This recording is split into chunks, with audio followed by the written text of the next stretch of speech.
The wind whispered through the hollow streets of Sector Delta 9, a once bustling industrial complex now lost beneath layers of dust, ash, and silence. The buildings stood like mausoleums, monuments to the world before the outbreak. Not a single bird chirped, not a single engine growled, only the low, ghostly groan of wind slinking through broken glass and collapsed steel. Lena crouched behind a crumbling loading dock wall, her rifle across her chest, fingers steady near the trigger but never twitching. She wasn't new to this.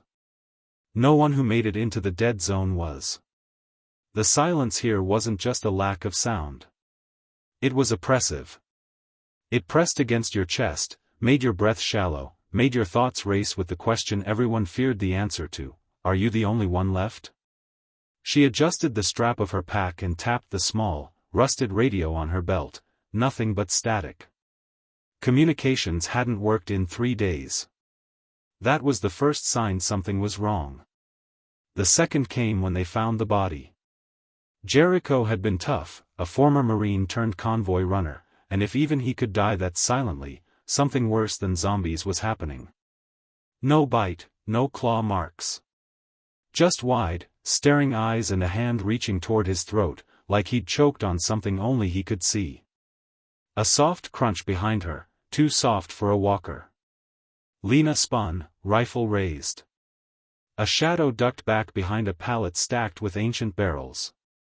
"Don't shoot," a voice whispered, male, young, desperate. She hesitated only a second before signaling him forward with 2 fingers. He emerged slowly, hands up, wearing a jacket with the faded symbol of Outpost Huron. "You're far from your zone," she said quietly. "We got hit," he whispered. "Not by the dead, something else.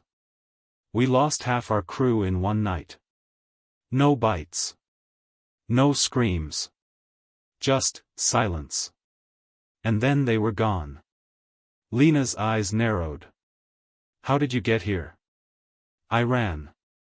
3 days straight. I haven't seen another living soul until now." She studied him for a beat.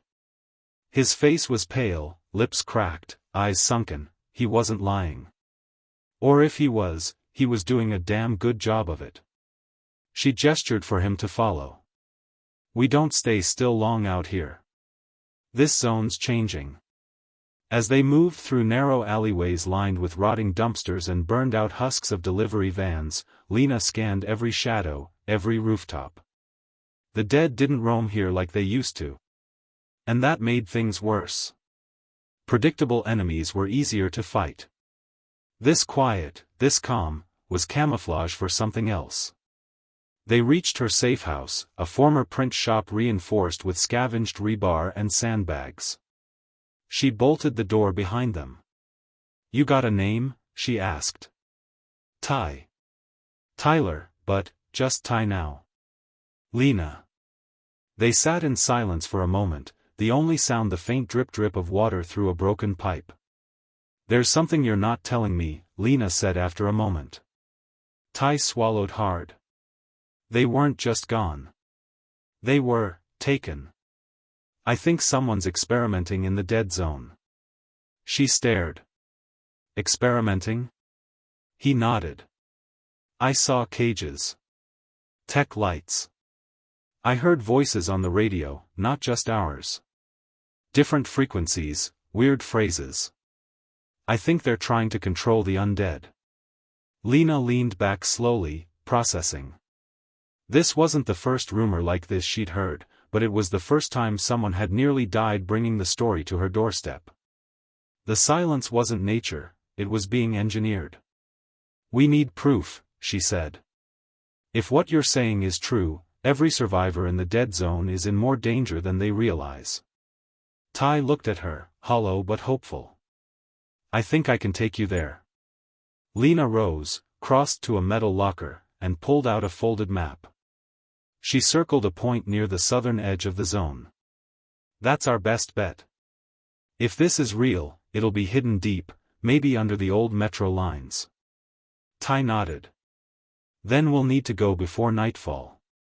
Outside, the wind howled louder, as if it knew someone had broken the rules of silence.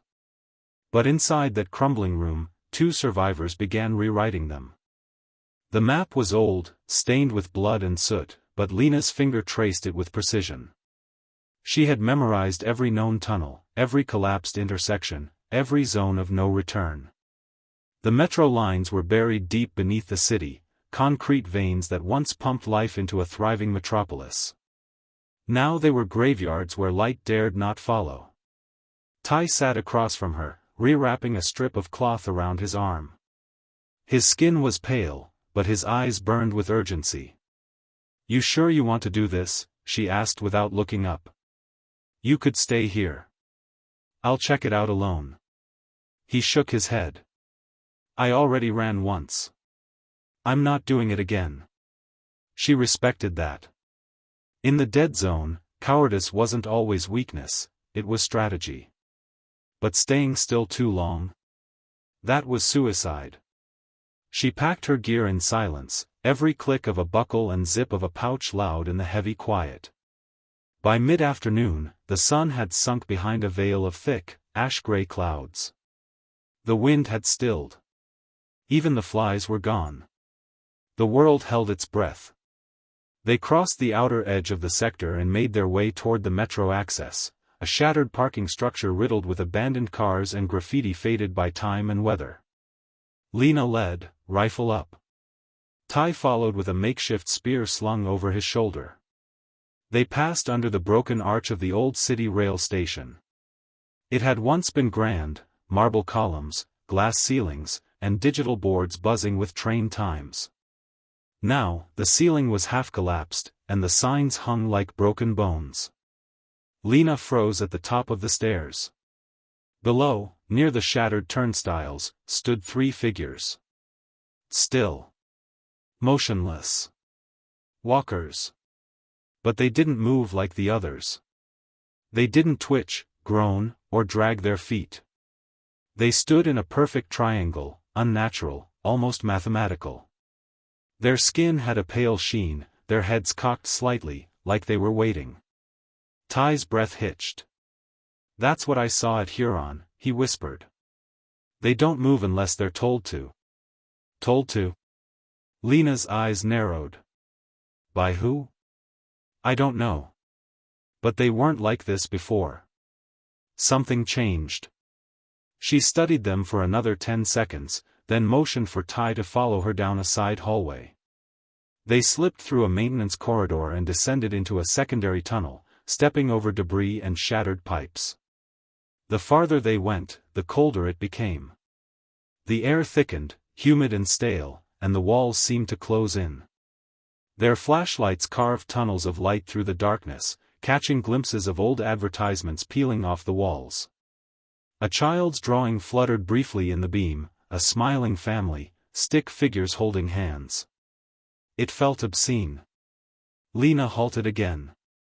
Up ahead, the tunnel split, one direction leading deeper underground, the other into a maintenance shaft sealed by a rusted gate.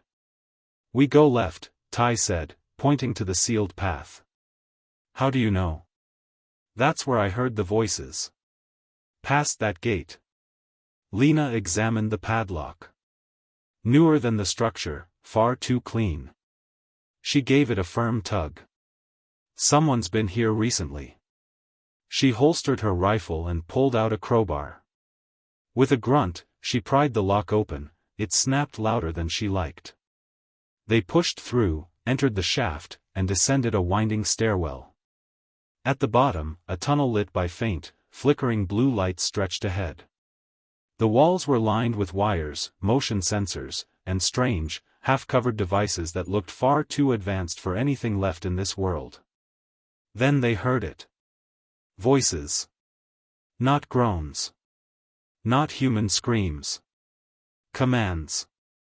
Unit 7, stand by. Directive inbound.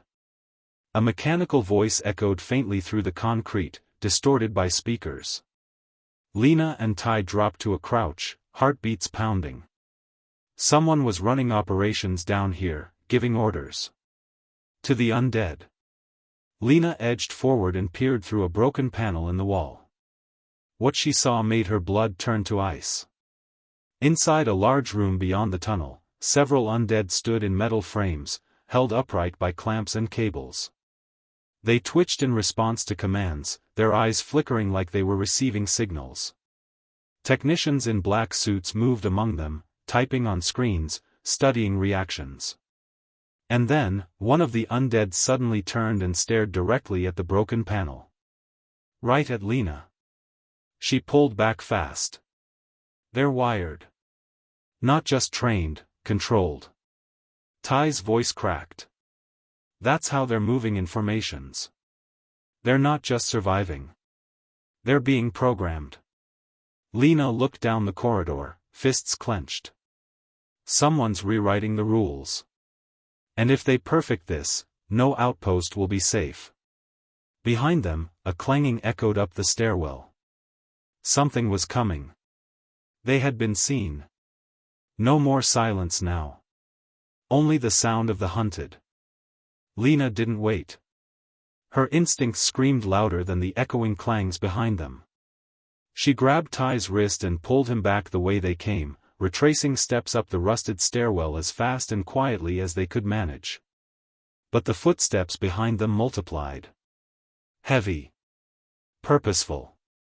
Not shambling like the undead. Human. We've been spotted, Lena hissed. Ty's breath caught in his throat. They followed us? No, Lena said, heart thudding. They were already coming. We just triggered something. A metallic voice rang out through the stairwell. Intrusion detected. Containment response initiated. They reached the top of the stairwell as a red light burst on overhead. Mechanical groans filled the air, like servos twisting to life. The tunnel they'd entered through was now bathed in red pulses, casting long, twitching shadows. Lena spotted a maintenance hatch to the right. Without a word, she threw her shoulder into it. It groaned but gave way. She and Ty dropped into a sloping chute that reeked of oil and mildew, sliding into darkness. They landed hard in a damp corridor, coughing and disoriented. Above them, footsteps clanged overhead, growing more distant. They had a moment, but not long. Lena pulled Ty to his feet. We're in the utility ducts now. There should be branching tunnels down here. Some of them go all the way to the city's edge. Ty nodded, swallowing fear. If we follow them, we can get out? No, Lena said, voice firm. We're not leaving yet. Not without something we can bring back. Proof. They followed the narrow corridor, ducking low-hanging pipes and sidestepping rusted-out holes in the floor. The further they went, the more twisted the tunnels became, like a concrete maze built to keep secrets. Lena's flashlight flickered. The walls were now lined with strange symbols, painted in a thick, oily black. Arrows, circles, a language that didn't belong to any world that still lived. Suddenly, they heard voices again, only this time, real voices. Human. Arguing. Protocol 0 wasn't cleared for this region, one man hissed. They're not ready for field testing. A woman's voice replied, sharp and confident. You saw what happened. The formation held. They obeyed. Ty leaned close to Lena. That's her. The one I heard on the radio. I swear it. Lena edged forward to peek through a grated vent. Beyond was a command station, smaller than the first room, but packed with monitors. The screens showed different sectors of the dead zone. Some displayed groups of undead in perfect, controlled patrols. Others showed survivors, unknowingly observed. In the center of it all stood a tall woman in a clean, white coat. She wasn't military. She was corporate. Project Black Echo is already operational, she told the others. It's too late to pull back. The prototypes have integrated with the roaming hordes. One of the men protested. If survivors discover this. They won't, she cut in. The silence keeps them blind. And if they get too close, the silence consumes them. Lena gripped the vent tighter. They're not just testing control. They're eliminating witnesses. She pulled back, eyes cold. We need to record this. Tai reached into his pack and pulled out a compact recorder. Been saving this. Voice activated. Should pick up enough from here. They placed it just near the vent and let it run for 30 seconds. Then Lena retrieved it and tucked it into a padded pocket. Time to vanish, she whispered. But the tunnel behind them was no longer empty. Something stood there. A shape that didn't belong to either the dead or the living. It was tall, slender, and covered in a mesh of cables and flesh. A walker, but modified.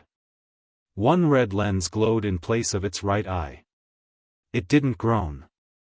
It didn't move, until they did. Lena fired first. The bullet hit its chest, but it didn't fall. Instead, it lunged with terrifying speed. Tai ducked, Lena rolled, and the thing's clawed arm slammed into the wall, sending sparks flying. Run, she yelled. They bolted back down the hallway, taking a sharp turn into a forgotten chamber filled with leaking barrels and shattered pallets. The cyber zombie followed, fast, unrelenting.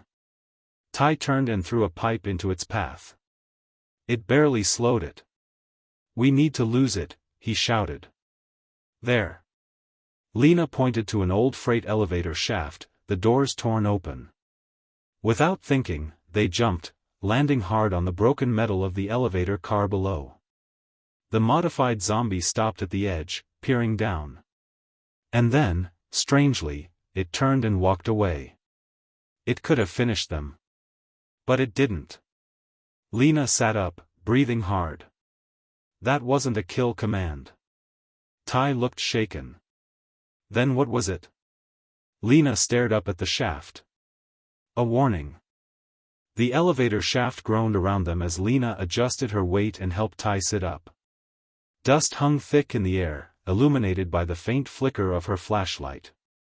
Far above, the modified zombie had disappeared, its footsteps long gone, but its message still echoed in their minds.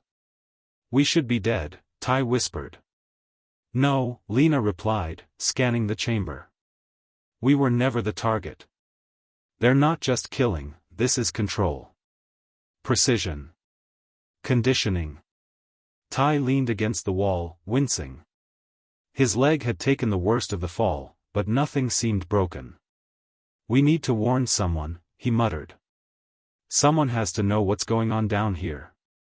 Lena nodded, reaching into her bag and pulling out a handheld transmitter.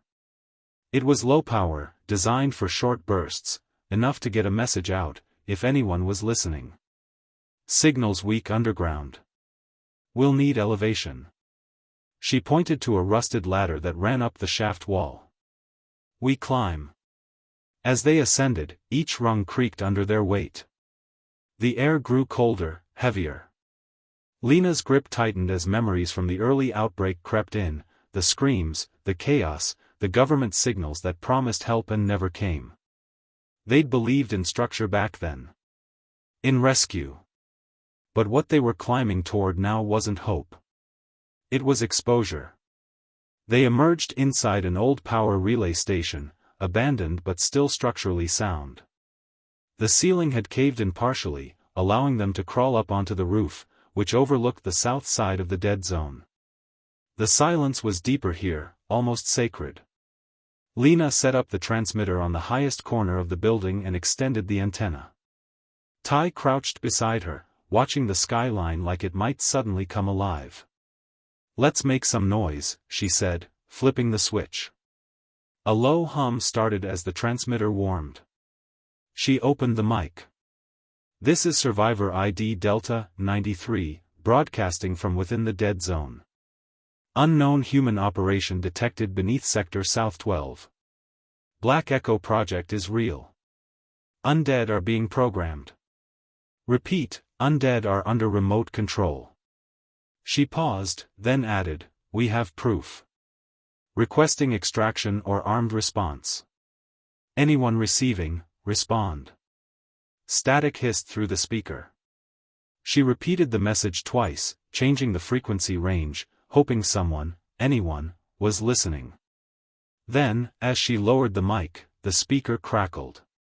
Delta 93, copy partial, transmission breaking. Ty's eyes lit up. That's someone. That's real. But the voice cut off abruptly. The transmitter sparked, and then went dark. A pulse. A directed signal had overridden theirs. Lena cursed. They're jamming outbound messages. They knew we'd try to talk. Then they're watching everything, Ty whispered. All of it. Just then, a glint of movement caught Lena's eye.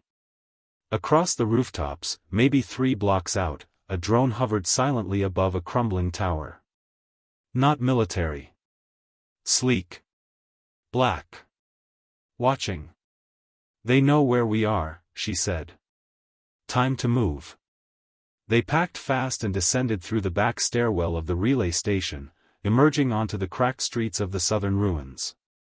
The wind had picked up, dry, carrying the smell of burnt plastic and rot. They headed east, ducking into alleyways and beneath sagging skybridges. The deeper they went, the more signs of life they saw, not living humans, but activity. Trails in the dust. Fresh drag marks. Boot prints. And strange mechanical grooves like something had been wheeled through the ruins. This wasn't here before, Ty said, crouching over a boot print. They're building something out here, Lena replied. Or transporting it. As they crept past an old grocery depot, they heard another sound, footsteps. Human, but cautious. Controlled.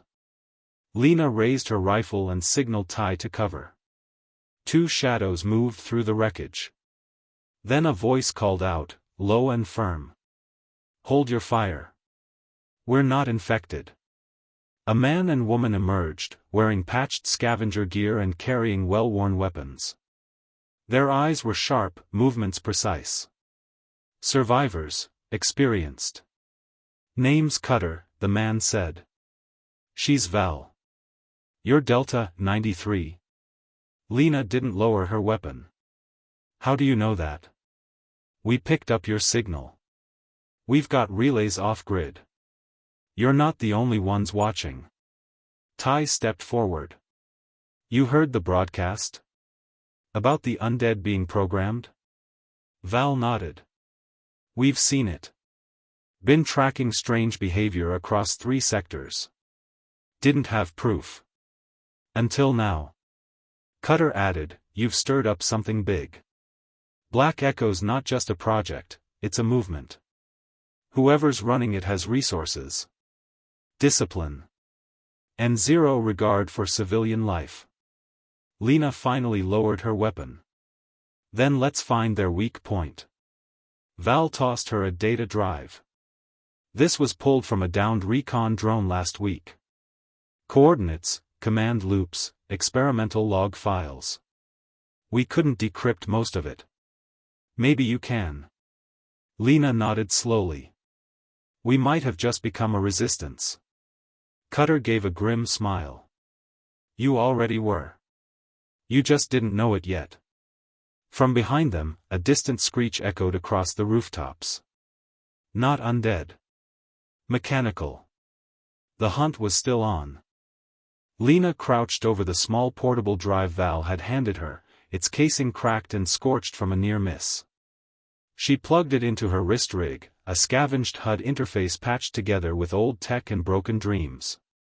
Lines of corrupted data flickered across the screen. Some of it was unreadable. But the rest, Lena's eyes narrowed. Encrypted commands. Movement logs. Names of zones I've never even heard of, she murmured. Ty paced the ruined control room of what used to be a commuter terminal. Cutter and Val kept watch near the entrance, weapons ready, eyes darting at every gust of wind.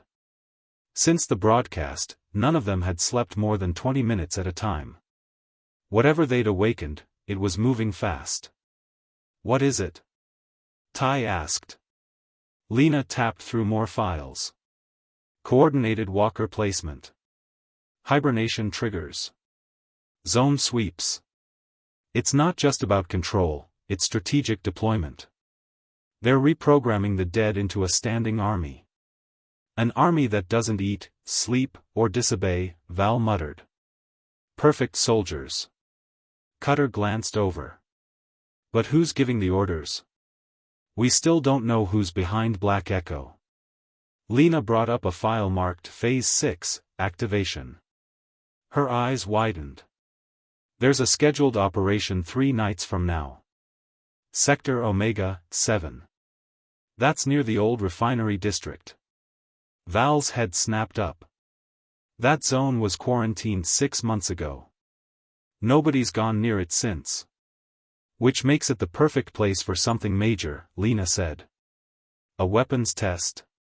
A mass conversion? Cutter stepped forward. Then we hit it first. Ty looked uncertain. Just us? Against, whatever that is? No, Lena said. We need help. The resistance needs to know. Cutter pulled out a hand-drawn map with a series of marked relays and old runner paths. There's a deep relay near Haven Bridge. Off the main grid. We send a message there, it hits every hidden outpost still active. Assuming they're still listening, Val added grimly. They will be, Lena said. They have to be. They moved fast. Sunset painted the ruins in a blood-red hue as they crossed broken streets and burned husks of delivery trucks. Every rooftop could hold a drone. Every alleyway might hide a programmed walker. The silence was no longer a mystery, it was a tactic. At the edge of the zone, they reached Haven Bridge. The structure was rusting and half-collapsed, its metal bones groaning in the wind. Beneath it, hidden in the remains of a flooded maintenance station, was the deep relay. Lena powered it up. The ancient machine hummed like a sleeping beast awakening from decades of rest.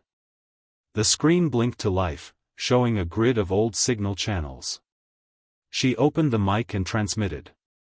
This is Delta 93 broadcasting from Dead Zone South. Black Echo is real. Project control of undead confirmed. Sector Omega 7 is staging ground for activation event in 72 hours. Resistance units, respond and converge. We have proof. We have coordinates. We need backup. She released the mic. Static. Then, a crackling voice. Copy that, Delta 93. This is Bastion 5. We've been waiting for this call. Lena's breath caught. Then another voice. And another. Bastion 2 standing by. North Sector alive. Relaying command. Vanguard mobile en route to Omega 7. Dozens of resistance voices, people who had stayed hidden for months, maybe years, now rising from the silence. We're not alone, Ty whispered. Cutter grinned. Not anymore. They didn't have long to celebrate. A siren wailed from deep within the bridge structure, an unnatural, mechanical cry. The relay had been traced. Move! Lena shouted, grabbing the drive. They bolted up the stairs as the first enemy units broke through the far side of the bridge, modified walkers and humanoid drones, metal limbs hissing and eyes glowing red. Lena fired first, dropping one with a shot through its central node. Val tossed a flash grenade, blinding 3 more. Cutter and Ty covered the rear, laying down suppressing fire as they raced across the skeletal bridge. A drone swooped in overhead, Lena took it out with her last round. They made it to the other side, but Ty slipped, his leg giving out again. Cutter hauled him up, and they ducked behind a wrecked police van as bullets and clawed limbs tore through the space where they just stood. We hold them here. Val barked. No, Lena said, inserting the drive into her wrist rig again. We move. We lead them into the tunnel system. I've got a back route to Omega 7. If we make it there before the others, we shut the whole thing down before it starts. And if we don't? Tai asked.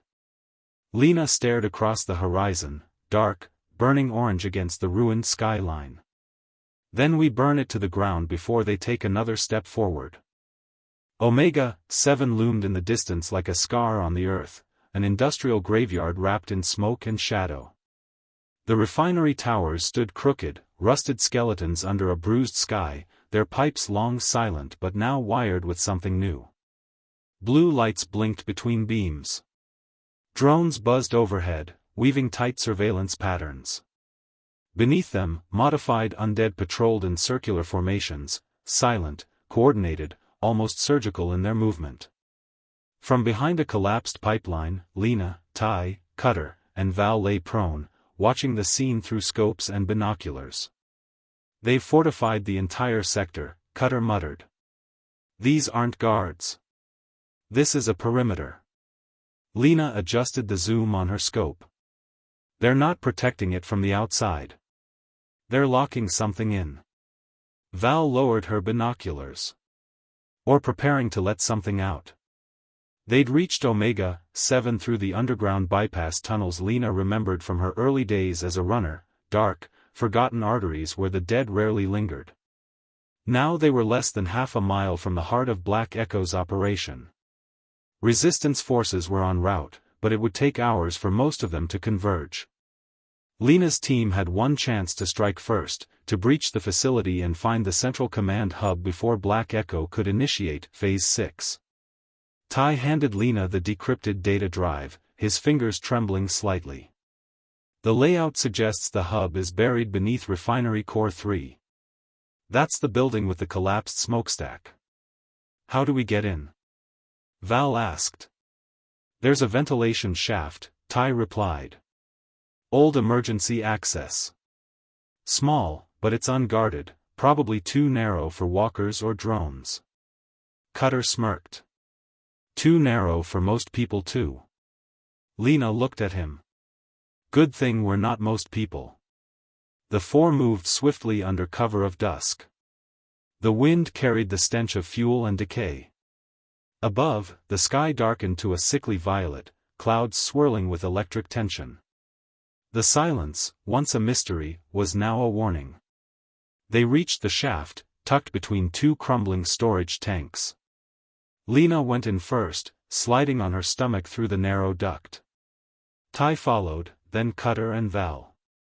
The steel groaned under their weight, and every movement felt like an echo waiting to betray them.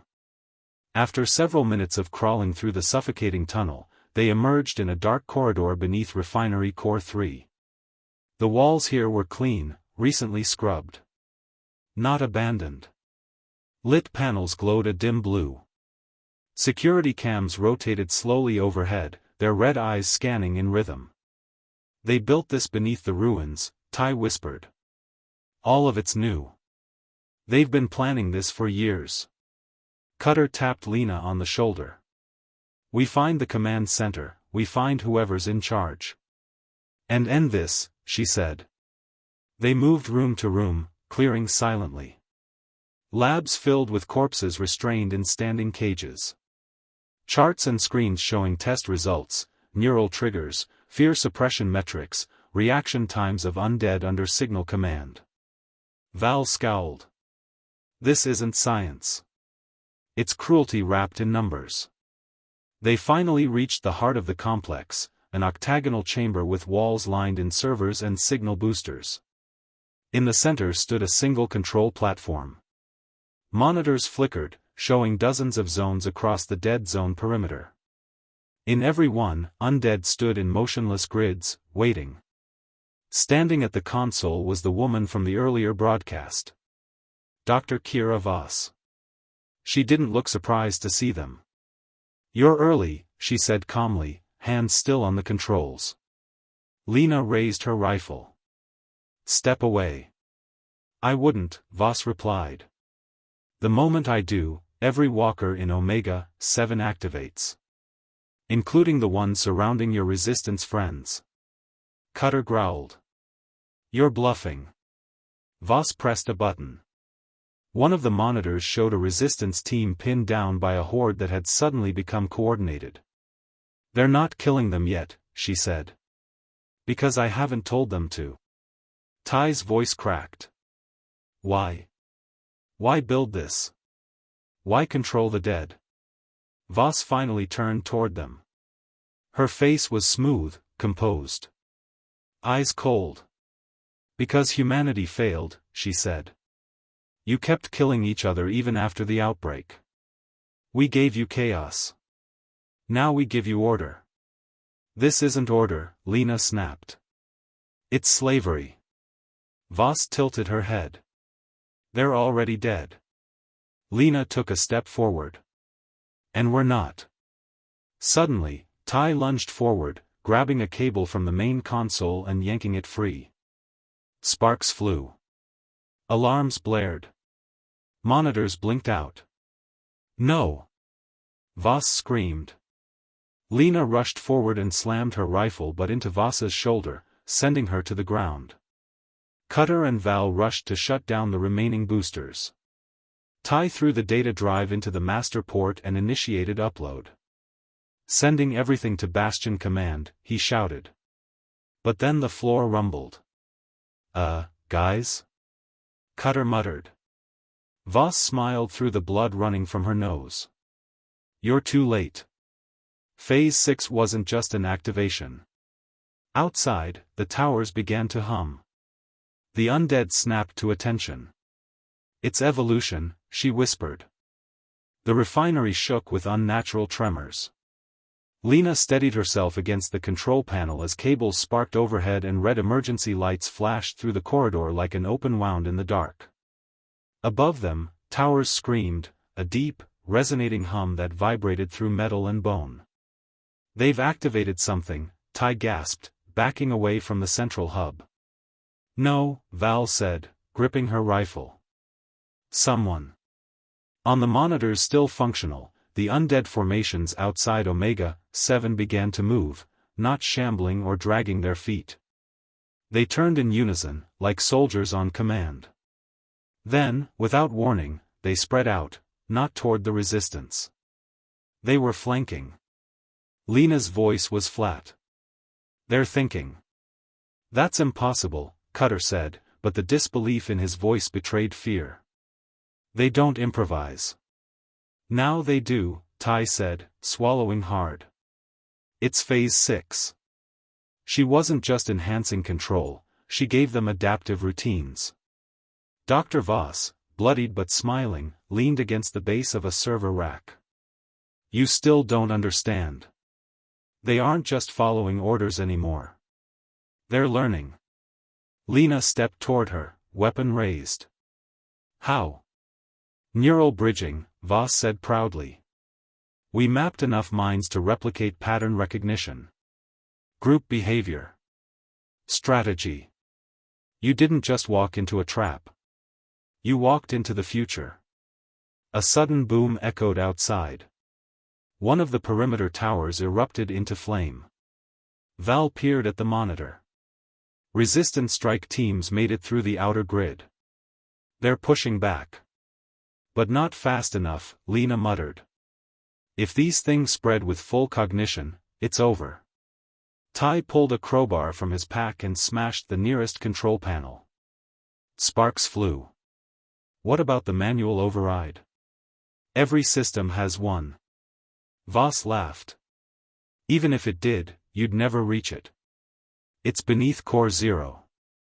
2 stories down. And they're already coming." As if on cue, the chamber's far doors began to rattle. Something heavy slammed into them, once, twice, then a deep groan of twisted metal as the lock strained to hold. Val looked to Lena. "We don't have long." Lena turned to Voss. "Where's the override?" She said nothing. Lena walked up, grabbed her collar, and yanked her upright. "You want your revolution? Fine. But we shut this down, or you die with it." Voss met her eyes, something flickering there, not defiance, but doubt. "It's in sublevel 2, she muttered. "Far end." Past the prototype vaults. Cutter nodded. I'll hold the line here. Someone needs to cover your exit. Val clapped him on the back. I'll stay. If they get in, we slow them down.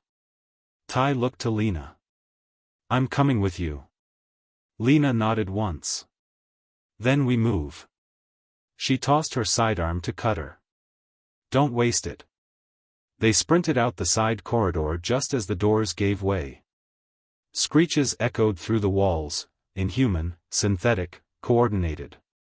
Cutter turned, raised his rifle, and opened fire. In the depths below, Lena and Tai reached sublevel 1, racing down dark service ladders slick with condensation. Sirens pulsed in rhythmic beats, and strange shadows moved across the reinforced windows, undead, wrapped in metal, their eyes glowing with intelligence.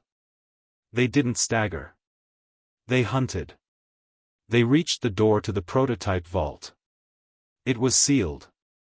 Tai knelt, working on the panel. I can override this, but it'll take 30 seconds. You've got 10. As Tai tapped frantically, Lena heard something behind them, a quiet clicking.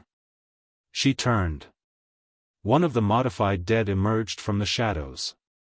Its arms were sleek metal, its chest armored, its face half human, half machine. It looked at her. And smiled. Then it lunged. Lena ducked and fired. The first 2 shots bounced off its plating. The third hit its neck, causing it to twitch violently. Got it. Tai shouted, yanking the door open. They dove inside, slamming the emergency lock behind them. The override chamber was small, ringed in cables and copper coils. In the center stood a single console, its screen blinking slowly. Override ready. Authorization required. Voss didn't give us a code, Tai said. We don't need it, Lena muttered. She plugged in the drive. Let it talk for us. The screen lit up. The data from Voss's own system poured in, logs, voice records, command loops. The override blinked green. Confirm termination of active field signals. Y/N. Tai looked to her. If we do this, all of them shut down. Even the ones helping us map the terrain. Lena didn't hesitate. Why? A surge of power rushed through the system. Outside the refinery, walkers froze. Drones crashed to the ground. Screeches cut off mid-sound. One by one, the lights in Omega-7 went dark. Back in the upper chamber, Cutter and Val stood amidst dozens of unmoving cyberdead. It worked, Val whispered. But far beneath them, as Lena and Tai turned to leave, a voice spoke through the darkened console. System purge incomplete. Adaptive strain preserved. Lena froze. They hadn't killed the program. They had set it free. Next up, Part 8, The Silence Fights Back. Would you like me to continue with the final part now? Part 8, The Silence Fights Back. The walk back to the surface was quiet. Too quiet. Lena and Tai climbed the ladder from sublevel 2, their boots echoing against steel rungs slick with condensation. Above them, the world had gone still. No groans. No alarms. No footsteps.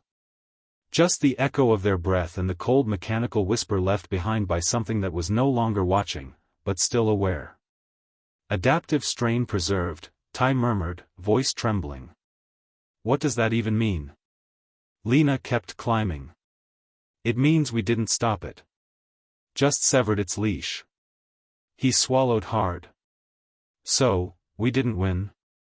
She paused on the last rung before pushing the hatch open. We bought time. That's how survival works. Not winning. Not losing. Just, breathing longer than the thing trying to kill you. They emerged back into the Omega-7 command center. The smell of scorched wires and old blood filled the air. Dozens of cyberdead lay where they had fallen, some twitching faintly as sparks leaked from their neural cores, others utterly still. Val leaned against the central server rack, her rifle lowered, breathing heavy. "You did it," she said as Lena approached. They dropped like puppets with the strings cut. Cutter appeared from behind a column, bruised but alive. "Voss?" Gagged and zip-tied, Dr. Kira Voss sat slumped against the wall, staring blankly at the corpses of her creations. Her pride had dissolved. What remained was something more dangerous. Satisfaction. "You think you've saved something," she said through gritted teeth.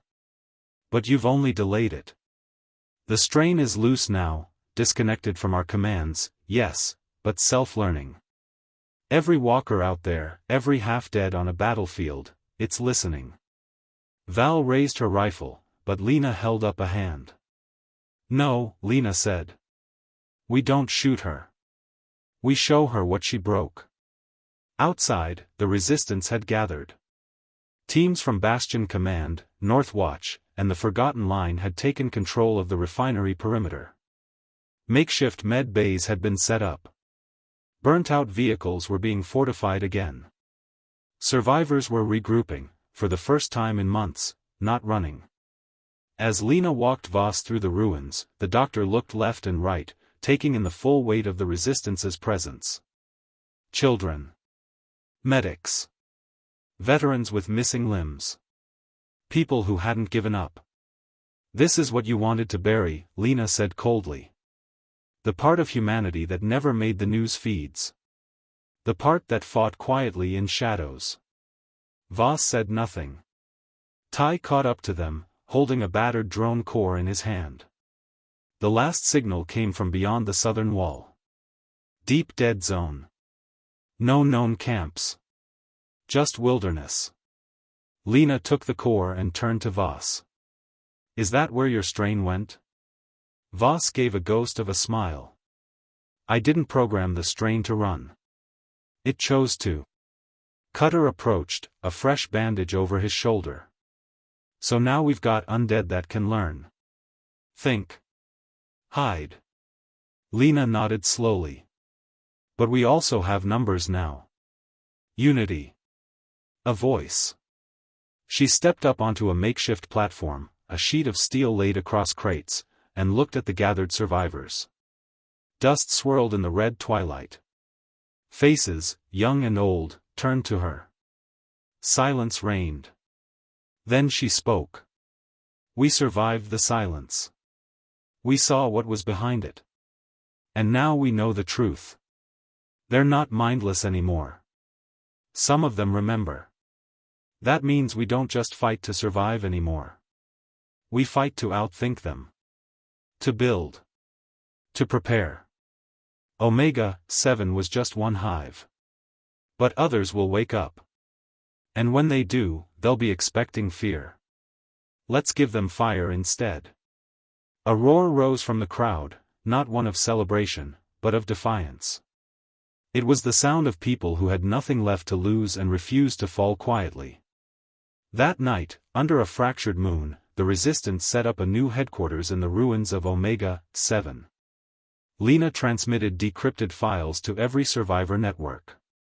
Voss was locked away, under constant watch. The old signals were gone. But deep in the southern ruins, in a place where no lights reached, a pair of glowing eyes opened beneath the soil. The skin that covered them was half-rotten, the face nearly erased by time, but something remained. A memory. A soldier once. A father. A name. Now, only purpose. The adaptive strain had found its vessel. It didn't moan. It didn't shuffle. It walked. Silent. Deliberate. Learning with every step. Somewhere in the broken night, it paused, and looked up. It was no longer waiting for orders. It was ready to write its own. White heavy checkmark end of story, beyond the silence, inside the dead zone where survivors rewrite the rules of survival.